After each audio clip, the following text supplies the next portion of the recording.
A very good morning to one and all, and welcome back to English elective classes. Okay, as you know that now we are very familiar to the Kaleidoscope book, and we know that this book, most of the chapter of mine, in fact, the things which I teach you is short stories that we have completed the three lessons, and now it is the fourth one. Okay, one more is there. So tomorrow is going on, as you know, and in tomorrow you can see that it is the third part of the chapter.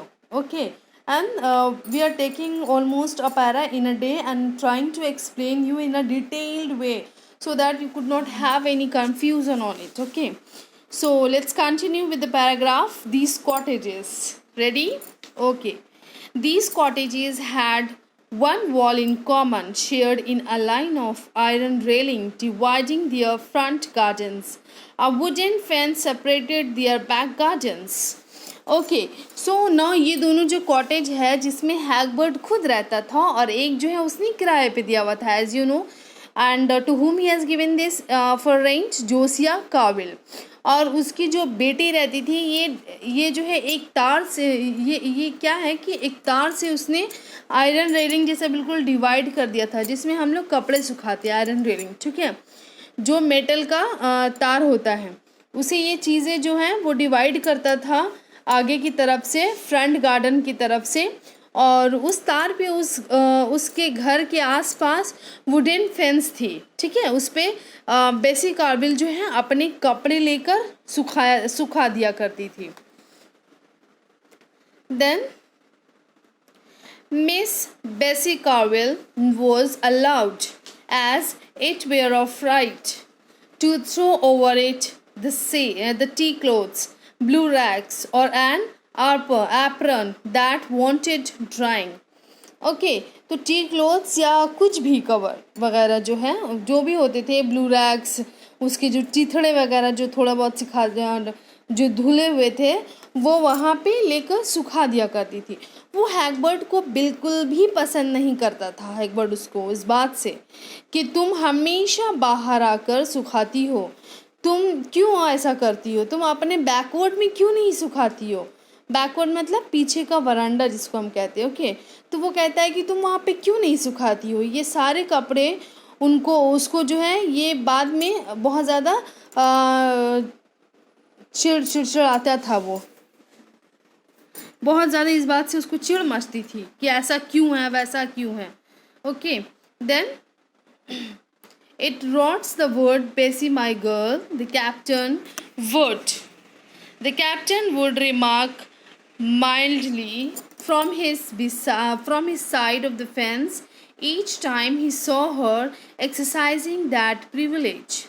Okay, अब यहाँ पे captain हैगरिड बेसी से कहता है, my dear, तुम जो गीले कपड़े सुखाती हो उससे मेरा फेंस जो है वो ख़राब हो जाएगा।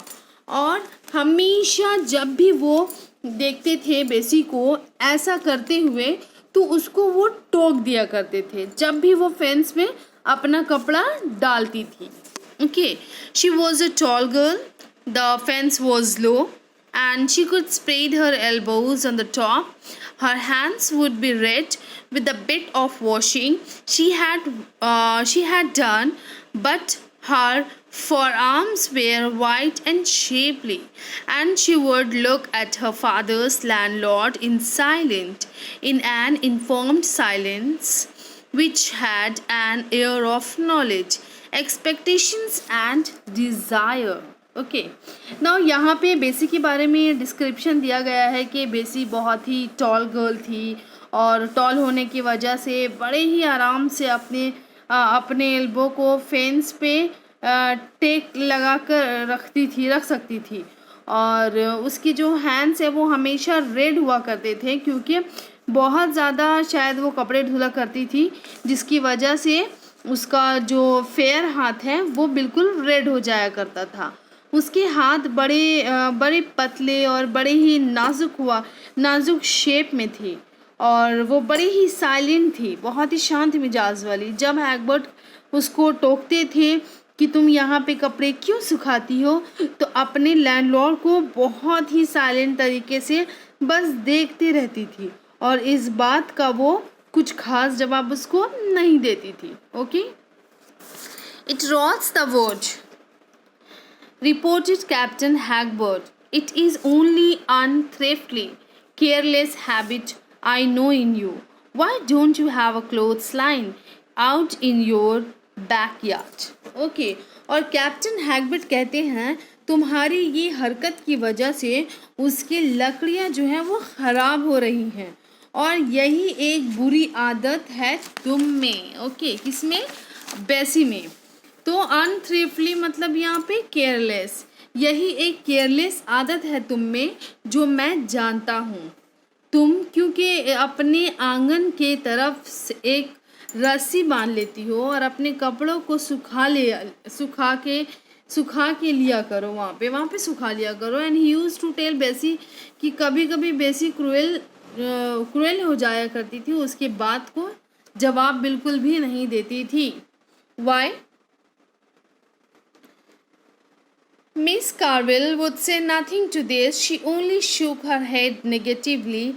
The teeny backyard on her side had a few stone-bordered little beds of black earth in which the simple flowers she found time to cultivate appeared somehow extravagantly overgrown, as if belonging to an exotic claim and Captain Hagbert's upright, hale person, clad in number one silk cloth from head to foot, would be emerging knee-deep out of rank grass and tall weeds on his side on the fence. Okay, so here the writer is talking about कि बेसी जो है वो obviously उसको because obviously वो थोड़ी सी बेसी जो है शांत मिजाज की थी और अपने ही लाइफ से वो जो है वो काफ़ी परेशान थी. वो अपना सर जो है नहीं के तौर पे हिलाती थी कि नहीं ऐसा नहीं करने वाली हूँ, मैं आंगन में रस्सी नहीं बांधने वाली हूँ, यहीं पे कपड़ा सुखाऊंगी, ये वो बोलती नहीं थी. लेकिन उसका ये एक्सप्रेशन जो है, जिस तरीके से वो सर हिलाती थी, उसके बोलने का मतलब यही होता था. ओके, कैप्टन हैगबर्ट कहते थे कि तुम क्यों नहीं पीछे की तरफ जाके सुखाती हो, वहाँ पे तार बांध कर. हमेशा वो नहीं बोल दिया करती थी और नहीं का एक्सप्रेशन दे दिया करती थी बिकॉज वहाँ पे उसने कुछ फ्लावर्स वगैरह जो हैं उगाए हुए थे, जो उसको थोड़ा एक्स्ट्रा टाइम जो भी मिलता था बेसी को, वो उनमें जो है अपना टाइम स्पेंड करती थी. शायद उसको गार्डनिंग का शौक़ था, वो उसको बहुत पसंद था. ओके, अगर वो वहाँ पे कपड़े सुखाएगी तो पैरों की वजह से जो है वो रौंद जाएंगे. ठीक है, तो उसको लगता था वो फूल जो है ख़राब हो जाएंगे. एंड उसे बहुत ज़्यादा शौक़ था फूल वगैरह जो है जिस चीज़ का भी उगाने का.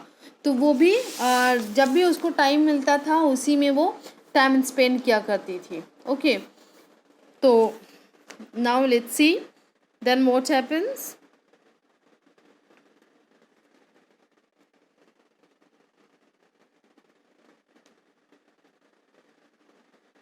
I sailcloth from head to foot would be emerging knee deep out of rank grass and the tall weeds of his side to the fence. He appeared with the white color and uncouth stiffness of the extraordinary material in which he chose to clothe himself for the time being would be his mumbled remark to any observation on the subject, like a man roughened out of granite, standing in a wilderness not big enough for a decent billiard room.